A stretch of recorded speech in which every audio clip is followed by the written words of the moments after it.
नाज़रीन, दादू में पाकिस्तान तहरीक इंसाफ़ जे चेयरमैन इमरान ख़ान ऐं अदलिया जी आज़ादी आइन जे बालादस्ती ॻाटे टोड़ महांगाई बिजली जी डिघी लोड शेडिंग ख़िलाफ़ मरकज़ी सॾ ते दादू में बे कारकुननि हैदर सियाल ज़हीर चांडियो अफसर जतोई गुलाम रब्बानी शाहानी काशिफ बबर ऐं ॿियनि हथनि में बैनर प्ले कार्ड पार्टी झंडा ऐं इमरान ख़ान जूं तस्वीरूं खणी अलामा आई काज़ी लाइब्रेरी खां प्रेस क्लब ताईं मार्च करे धरणो हंयो।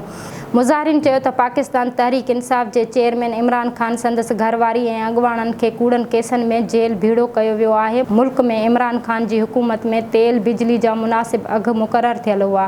हींअर ॿीणी महांगाई करे अवाम खां ॿिनि वेलनि जी मानी बि हुकूमत खसे वरिती आहे। दिहाड़ी ते मज़दूरी कंदड़ पोरियत खे बिजली जा ॻरा बिल उमाणिया पिया वञनि, जंहिं सबबि पोरियत तबिको ख़ुदकशियूं करण ते मजबूर आहिनि। मुज़ाहिरीन मुतालबो कयो त इमरान ख़ान समेत मरकज़ी अॻुवाणनि ऐं पार्टी ते मढ़ियल पाबंदियूं ख़त्म करे पाकिस्तानी क़ौम सां इंसाफ़ कयो वञे।